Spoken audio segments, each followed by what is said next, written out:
What's up, Bay Area? Welcome to Talk Back, representing your issues, your voices, your words, and your concerns, looking at local art and politics in your neighborhood. And here's your hosts, Anthony and Michelle. Hola, Bay Area. I'm Michelle. And I'm Anthony, and it's the new season of Talk Back. That's right. We're so excited. Hey, did you have a good summer? I had a great summer. I traveled over Central America, got my tan on, got my Lucky travel on. you, lucky What'd you do? Hey, me, I kicked it a little bit, but it was all right. I basically couldn't wait to get back here, and you guys, and you. It's true, my friends. We missed you very much. We wanted to get back on the set and hit those hard issues that affect you here in the Bay Area. That's right. Hey, here at Talk Back, we highlight some of the local talents, the things that are happening in your own backyard that you may not even know.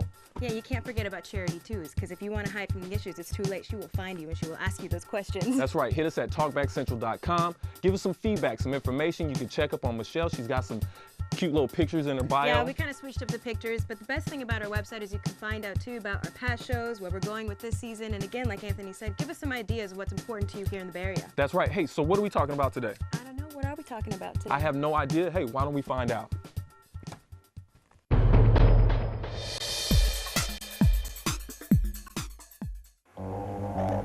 We need a poet to slam some new national anthem.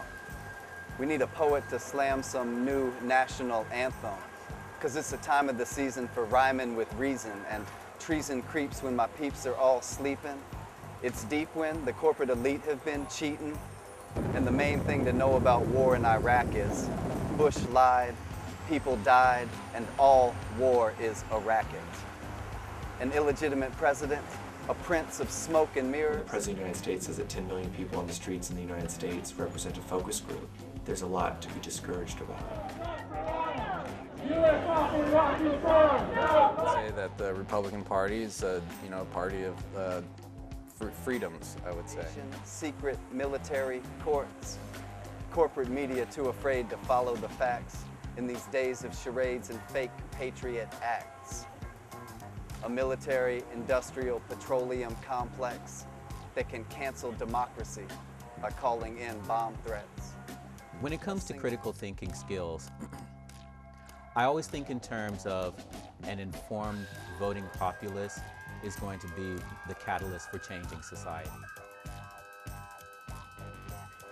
We need a poet to slam some new national anthem.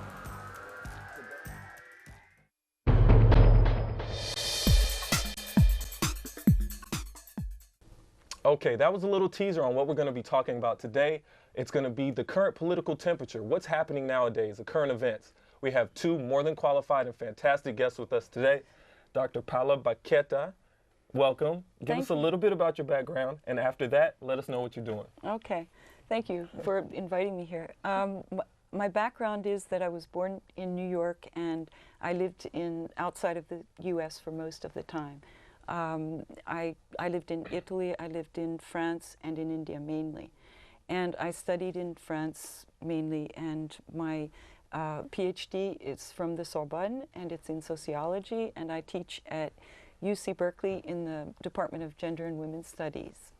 And you want to hear something about what I'm working on now, right? So what I'm working on now, right now, is the racialization of Islam in the US, France, and in India after 9/11 especially, though it started much before that. Fantastic. We'll get a little bit further into that when we start talking. So I wanted to say welcome to you as well, Paula. I'm very excited to talk to you later on. I also wanted to welcome Peggy Moore, another great guest that we have with us. Welcome to our show. Thank you. Thank you for having me. How are you doing, and what are you doing, and what's your background? Well, I'm actually doing great, thank you. And I am just living and trying to just be balanced in my life. You know, I just recently ran for city council in Oakland, which was a wonderful experience. And just trying to really celebrate being politically active and being grounded and taking care of my family. Because I think that from that place is really what motivates me to be the activist that I am. Yeah. Okay, well, hey, we got the introductions done. But right now, before we get into the discussion, you guys check out our feature. We're going to go a little bit more in depth after that. But hey, check this out.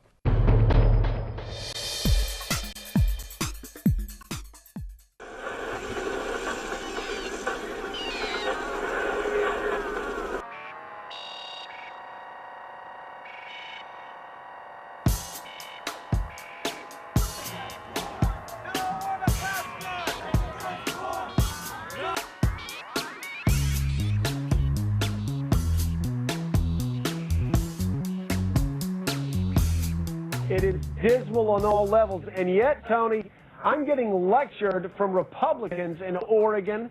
There's another cause as well, and that's the failure of the federal government to repair the levees in New Orleans, and the failure of the nation to look after these impoverished communities in New Orleans and in the Gulf Coast and in other places. In those areas, one of the things you got to address, you got to figure out what to do with. Katrina was a natural disaster, but the worst part of it was the man-made disaster, the Bush-made disaster.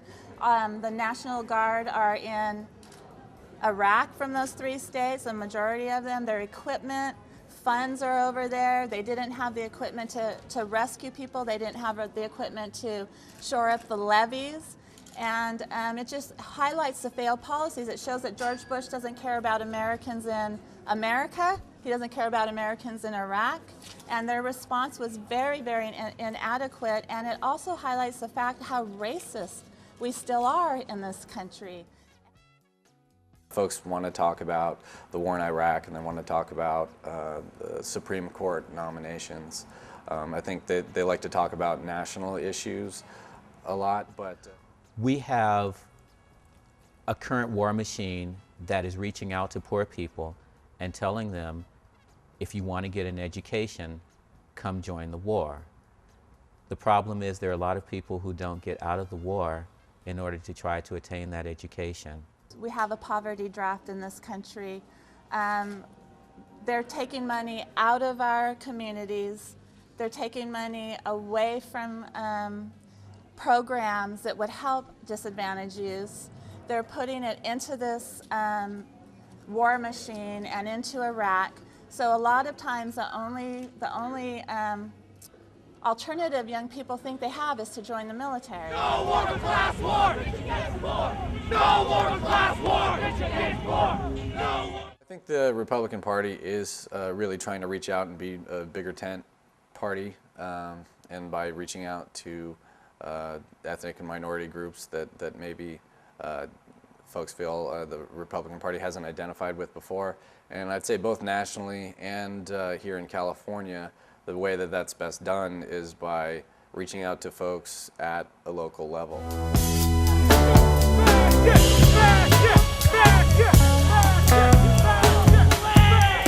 These days in this country, all dissent is pushed aside.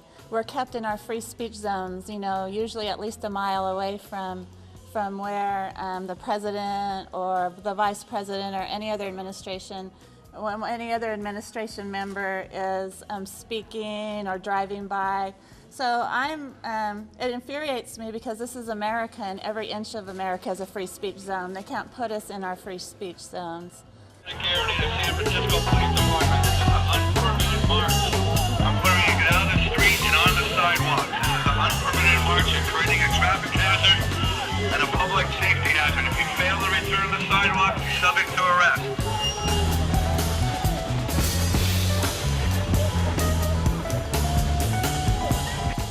We're never going to back down. We're never going to give in.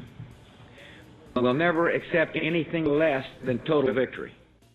You know, 62% of Americans know this war is a mistake and George Bush lied and they want our troops home. Art is such a powerful way to really hit the heart and to stir the imagination and to stir people's passions and to help us call into existence a better world and a transformed world. I definitely think that that students and young people really need to get involved more in the political process, and that I think it is actually an area that can be interesting and fun to be a part of. What we like to do here in the party is reach out to high schools, go speak at their social science classes if they have. We have opportunities, whether it means knocking on people's doors. Letting them know about the election, registering people to vote, I think is important. In the late June, Jordan, of course, said that those of us who are really wanting to be in the trenches and make some sort of measurable impact on our communities and the lives of the people who we live with, that we should be at the community college, because that's the place where there is the most open access for people to get an education and to get in the know. And I think that what I've found in my classroom is when students become knowledgeable, they're ready to go. really the enlightenment through education, the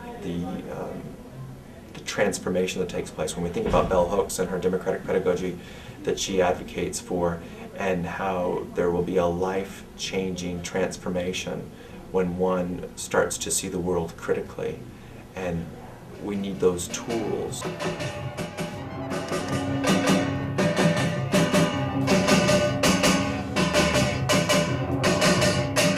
When I was growing up, my father used to always say, "Why do you go to school?"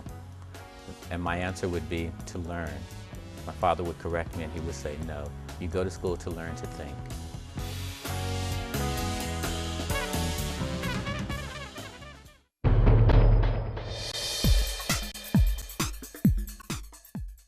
Hey, so welcome back. And so this is Talk Back, so we get to talk about whatever we want, and the great things that we feature different things in the community that allow you guys to see the whole picture. So I think a lot of us would not disagree that when we watch the news, we kind of see the same things over and over again. And this was a pretty heavy summer, so I'm thinking we should be asking some pretty heavy questions. So Definitely. I'm hoping our guests can help us demystify what we see in the media and get down to what's really cracking in our neighborhoods. So Anthony, and we were talking earlier with all the guests about, well, what is this rhetoric of patriotism? Like, what are we to make of all of this? Can you guys help me understand what I'm seeing on the news and how it relates to me in the community? Well, I mean, I think some of the things that we're seeing on the mainstream news, and first of all, I also want to just say that it's great that this exists as alternative news, because otherwise we don't have much alternative news. And that's right. This, Talk back. it's really important that it does exist. But I think on the mainstream news, a lot of what we see is to drum up this kind of war fever that we see going on. And some of the rhetoric that is really common is very dehumanizing of people outside of the U.S., which also reflects back and dehumanizes people in the U.S. So, for example, to call hundreds, to call tens of thousands of dead bodies in the Middle East collateral damage, is really problematic. It's really dehumanizing. To set up this kind of binary of we, they, as though these are two homogenous entities, we and the U.S. The U.S. has a lot of problems and is very heterogeneous, as we all know, and to set that up in that way is really problematic. And unfortunately, we have rhetoric that other kinds of dehumanizing, and I would say even animalizing types of rhetoric, like hunt them down, smoke them out. That's how animals are referred to, and I don't think it's very helpful. And worse than not being helpful, what it does is it makes us not think about what's going on. It makes us not think about people are actually being killed and people are dying. It makes us also not ask ourselves about what's the history involved here in this conflict, and what is the place of the U.S. Yeah, and what is the place of the U.S.? I think we need to think critically, and this was something that was just brought up in the clip that we just saw, about thinking, about education for thinking, and I think it's really about thinking critically. Right. I think when you're watching the news and you're constantly hearing like, well, those other people, it's not going to encourage you to think critically and think, well, wait a second, is it really those other people? Because these are people, in my own community. So, Peggy, what do you think? I think it's just designed based on fear. Because when people are, when you get people fear, most people think you can motivate people by fear. We've got to come out of that place. We've got to know our power, right? So I just say turn it off. Right. Okay. Start communicating with our neighbors. Get in touch with each other. How do people realize that's a great way to resist? Don't watch it anymore. Don't watch it. I mean, after a while, because that becomes an intake. I definitely feel like. Don't stop watching Talk Back, though. Right. Talk Back. Watch it, but be able to deconstruct it. Watch it, but be able to deconstruct it. I mean, for example, the U.S. One of the things that in the Bush discourses was about how the U.S. was going to Afghanistan to save Afghani women. Well, I mean, the U.S. has also got a whole lot of problems with women here in the U.S. And in fact, the notion of saving women, I mean, first of all, the U.S. is one of very few countries that hasn't yet signed the UN Convention on the elimination of discrimination against women. Can we spell hypocrisy? Yes, exactly.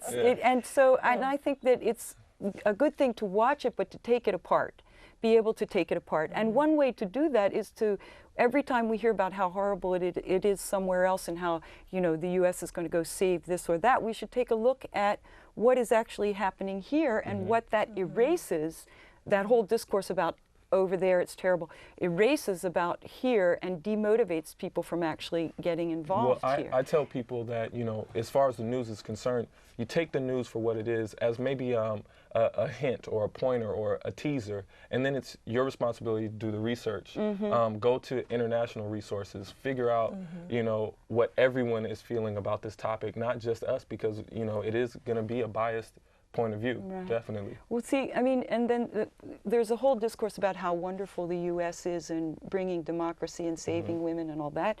But, you know, the U.S. has the highest disparity in the world between the rich part of the population and the poor part of the population in the world, according to UN statistics, the United Nations statistics. And we have 37 million people living in poverty in the U.S. So, I mean, there are facts like that. Okay, but what about that person that's at home that's like, hey, you know what? All these things you guys are saying, but, you know, I'd still much rather be here. I still. Right, only in the USA, it's a great country, you know. I mean, for those people at home, it's almost tough because you're like, yeah, you know, there are opportunities here, but things are not as good as they should be. Or as they could be. Is there? I mean, if you watch the news, they'll make you believe that. You know, the rags to riches. Like, but do you guys? I mean, I think Paolo would agree. No, that's not true. No, I don't think it's true at all. I don't think it's true at all. There's a huge disparity between very wealthy and very poor, and for certain sectors of the population, there's no mobility at all like that. Now, why would people say that they'd rather be here? Mainly because we get really bad news about what's going on elsewhere and how things are elsewhere, but also because people tend to be more comfortable in their own culture, I think.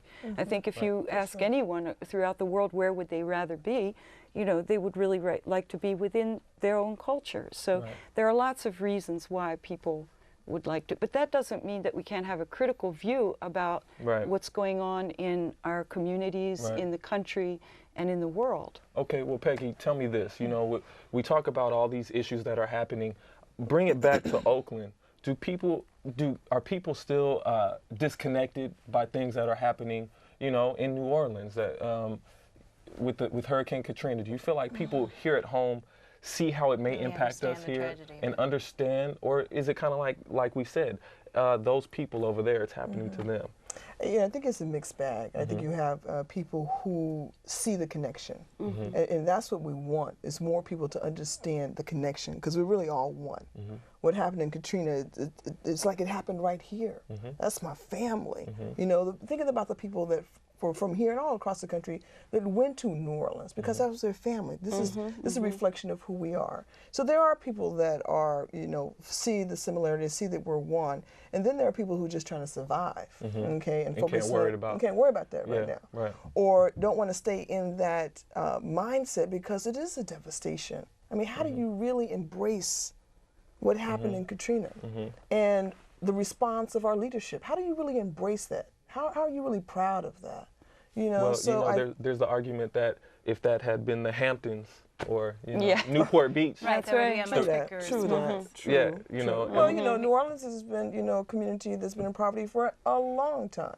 So this devastation should not be new, because it's already been, you know, a devastating community, except for the richness and family and community. I mean, there's something that holds people there that you cannot devalue. I had a friend of mine, I was talking to her yesterday, and she lives here, and her mother was in New Orleans, and she talked about how, oh, she's just devastated, oh my God, no, and her mom is calm, and really just dealing with it, and knowing that it's going to be okay. And so, I'm sorry I lost my house, but it's going to be okay. So you know, so there are different people that are doing different things. I think that right now, for me, I just feel like, okay, you know, I need to really get in touch with what's happening at home. You know, I want to get in touch with my neighbors. You know, we think that we have to do stuff, you know, across the country. We think we have to do stuff in other locations. But what happens, I don't think that we're really in touch with our neighbors. And that's that think globally, act locally. What we do here will affect everyone. Right. I think that's a very important point about activism, that while grassroots activism within communities is extremely important and I think should be a big focus, that it can be done with consciousness of what's going on elsewhere as well, and that it can in fact be even more effective because at some point it can link up with what's going on elsewhere. So first of all, by sort of analyzing what's the situation at the community level and doing work at that level, but also thinking about it more, at other scales, at wider and wider scales, because then there's a potential for linking up, and that can be really effective, I think, when there are coalitions, when things are linked up. Okay. Yeah. Well, So being both important, like you said, act locally, think globally. Right. That's. My background is I've advocated for universal health care. So, I'm talking of dealing with people. So once once you are dealing with the folks, then you really begin to create a political will. You get people to find their spot to be responsible politically, which would then begin to motivate other people. I think we need to keep it very grass level. Okay. Some people can't reach, okay, I got to go out here, I got to do this. No. Go across the street to your neighbor. Okay, so how really do you quick, feel about this? What's going on? How do we get our communities to create some more dialogue with each other? So really quick, give our viewers something at home where they can feel like they can make a difference. Go to a website, something where they can kind of get some info. Well, I'm a firm believer. I talk to everybody I walk past. I go across the street. I speak to my neighbors, and through my experience working and lobbying for universal health care. I'm sorry I have to cut you off. Hey, we're going to get you some more information in a minute, but right now we want to hear your point of view. Charity Tunes is out there talking to you guys, and you're talking back about the political temperature. Let's take a look.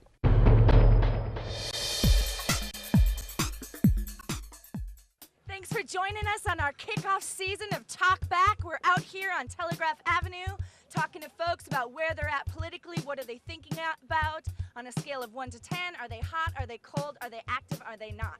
Let's check it out. So if I was to ask you on a scale of 1 to 10, 1 being really apathetic, not engaged, don't really care, 10 being really engaged, totally excited about what's happened, what you're doing, where would you locate yourself? Probably 5. 9. A 5. 8. Probably 0. 0. You're not political at all. Did you ever see the movie Casablanca? Well, my business is picking up cigarette butts, not politics. All right, thank you. What do you do? How are you active? I actually read the newspaper every day to pay attention to what initiatives are going on in the... I'm very pissed off, but not very empowered. I read a lot of paper and, a lot of magazines, stuff like that. What are you thinking about? What's really grabbing your attention? Probably like the war on terrorism and just like a lot of stuff like Hurricane Katrina and how the U.S. is involved in other places in the world and how they're kind of like butting into other places and really aggravating a lot of people. How do you feel those things really like touch us here locally and at home? But the war in Iraq, I think it touches, maybe people of age 18 or to 25, that group of people, which I'm falling to. Yeah, I think I can be drafted. That I'm not.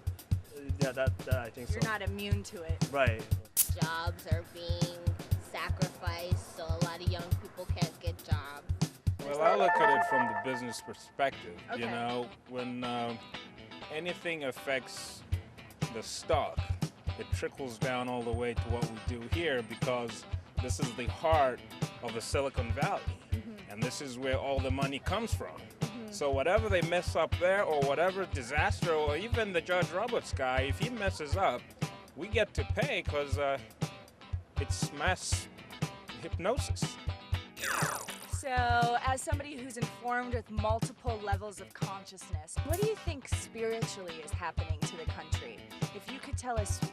Spiritual upheaval. Now that the Bhagwan Grateful Dead Rainbow Society movement has slowed down, because Jerry's gone and Bhagwan is gone, it's going into a new direction of consciousness where it's almost computer practitioner based in Zen. So thanks for joining me here on the streets. As you heard it, people are reading the papers, they're talking about things, they're thinking about things, but it doesn't seem like people know what to do. So hopefully we can leave you some resources and get you involved. Thanks for joining me, Charity Tues on the Street.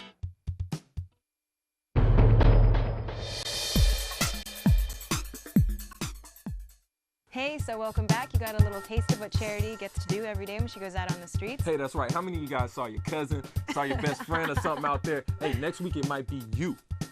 Let's hope it's you, because I want to see some new faces on Talkback, and we'd like to get some new emails from you guys too, and see what you guys think of our new season. That's right. And give us some topics. TalkbackCentral.com. Okay, we're gonna read your emails on the show. We're gonna take some of your advice and put it to our show to make it a little better. It's important for us to know what's going on in the community as it relates to you, and as you can see on the show today, a lot of heavy things that we wanted to talk. We didn't get to go everywhere we want to go. That's what happens on Supreme Court Talkback. nominees. I mean, there's so much. I mean, gay and lesbian marriages. There's so many political things. Paula wanted to talk a little bit more too about the racialization of Muslims. I was really rooting to go there, but that's okay. You can go to TalkbackCentral.com and you find out some more about That's right. If you want to know more about Peggy Moore and Paula Baqueta, go to Talkback. I love it. I love it. TalkbackCentral.com. Okay. So hey, what do we have happening next week? Next week, pretty exciting, you guys. Do you ever wonder what it's like for the children of LGBT parents? We're talking about lesbian, gay, bisexual, transgendered people. If you want to know more about that, tune into our next show. It's going to be pretty interesting. Hey, that sounds very interesting, and especially here in the Bay Area, we have a huge community.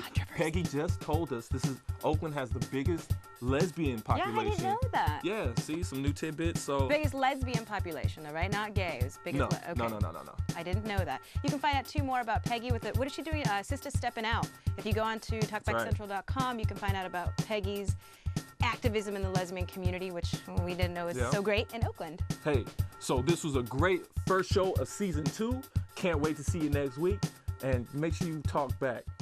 Take care, y'all.